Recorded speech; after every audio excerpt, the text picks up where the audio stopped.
Assalamualaikum warahmatullahi wabarakatuh. Bersama saya Muhammad Fathi. Di sini saya akan membuat video pembahasan mengenai 3 kerajaan besar yang berkembang di abad pertengahan sebagai pemenuhan tugas ujian akhir semester mata kuliah Sejarah Peradaban Islam dengan dosen pengampu Bapak Fajar Farhan Hikam, SSY, MPDI. Masa 3 kerajaan besar. Yang pertama ada Kerajaan Turki Utsmani. Kerajaan Utsmani didirikan pada tahun 1290 Masehi oleh Utsman, putra dari Ertugrul.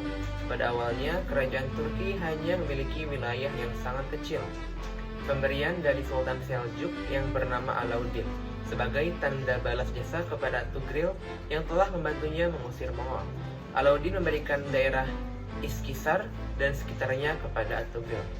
Namun, dengan adanya dukungan militer, tidak berapa lama Utsmani menjadi kerajaan yang besar dan bertahan dalam kurun waktu yang lama. Dengan naik tahtanya putra Utsman yang bernama Orkan, pada periode ini tentara Islam pertama kali masuk ke Eropa. Orkan membagi pasukan utama tentara menjadi 3. Yang pertama, Sipahi, artinya tentara reguler. Yang kedua ada Hazim, yang artinya tentara irreguler. Yang ketiga ada Janissary.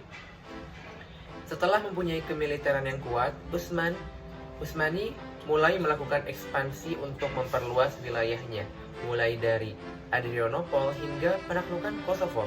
Namun, penaklukan terbesar adalah penaklukan Konstantinopel pada masa kepemimpinan Muhammad Al-Fatih. Penaklukan ini sekaligus menjadi awal kehancuran Bizantium. Pada masa Al-Fatih ini juga disahkan undang-undang baru Islam yang disahkan dalam Qanun Namah. Puncak kejayaan Utsmani terjadi saat kepemimpinan Sulaiman Al-Qanun. Nah, selain perkembangan politik, terdapat perkembangan budaya dan ilmu pada masa kerajaan ini, antara lain bidang agama. Kerajaan sangat terikat dengan syariat. Pada masa Turki Utsmani, tarekat juga mengalami kemajuan. Tarekat yang paling berkembang ialah tarekat Bektashi dan Maulawi. Bidang ilmu, pengetahuan, dan budaya. Kebudayaan Turki Utsmani merupakan perpaduan bermacam-macam kebudayaan. Dari kebudayaan Persia, mereka banyak mengambil ajaran tentang etika, sedangkan ajaran tentang prinsip ekonomi, sosial, dan kemasyarakatan mereka terima dari bangsa Arab. Pada masa itu, mereka banyak membangun bangunan yang dihias dengan arsitektur yang indah. Kemunduran Turki Utsmani. Kemerosotan Turki Utsmani dimulai dari suksesi sepeninggal Sultan Sulaiman pada tahun 1556 Masehi sampai sebelum Turki menjadi republik pada tahun 1923 Masehi. Di tangan Mustafa Kemal Atatürk tercatat 27 sultan, tidak ada lagi yang dapat diandalkan. Banyak faktor yang menyebabkan kehancuran Turki Utsmani, di antaranya wilayah kekuasaannya yang luas, rumit menyusun administrasi negara, sehingga administrasi negara Turki Utsmani yang tidak beres. Sementara itu juga, penguasaannya sangat berambisi memperluas wilayah. Ikut perang terus-menerus, akibatnya tidak ada waktu lagi mengurus administrasi negara. Yang kedua, Kerajaan Safawi di Persia. Ketika Kerajaan Utsmani sudah mencapai puncak kemajuannya, Kerajaan Safawi di Persia baru berdiri. Kerajaan ini berkembang dengan cepat. Kerajaan Safawi menyatakan Syiah sebagai mazhab negara. Kerajaan Safawi berasal dari sebuah gerakan tarekat yang berdiri di Ardabil, Azerbaijan. Tarekat ini diberi nama Tarekat Safawiyah, didirikan pada waktu yang sama dengan berdirinya Turki Utsmani. Kerajaan ini berdiri pada tahun 1501 Masehi dan didirikan oleh Ismail. Setelah berhasil menaklukkan Tabriz, ibu kota Aka Kyoyunlu, hanya dalam waktu 10 tahun, wilayah kekuasaan imperium ini sudah meliputi Persia dan bagian timur Bulan Sabit subur. Masa kekuasaan Abbas I merupakan puncak kejayaan kerajaan Safawi. Secara politik, ia mampu mengatasi berbagai kemelut di bagai negeri yang mengganggu stabilitas negara dan berhasil merebut kembali wilayah-wilayah yang pernah direbut kerajaan Utsmani. Kemajuan yang dicapai kerajaan Safawi tidak hanya sebatas di bidang politik saja. Kemajuan lain adalah sebagai berikut. Bidang ilmu pengetahuan. Pada masa kerajaan Safawi, tradisi keilmuan ini terus berlanjut. Ada beberapa ilmuwan yang selalu hadir di majelis istana, yaitu Bahauddin Al-Syairazi sebagai generalis ilmu pengetahuan, ada juga Sadar ad-Din sebagai filosof, dan Muhammad Baqir Ibnu Muhammad. Ada kemajuan di bidang agama. Syiah menjadi ajaran resmi negara dengan tokohnya Syah Ismail yang dijuluki Raja Orang-orang Syiah. Pada masa Abu Sa'id, wilayah Persia sudah mulai tertanam ajaran Syiah secara menyeluruh.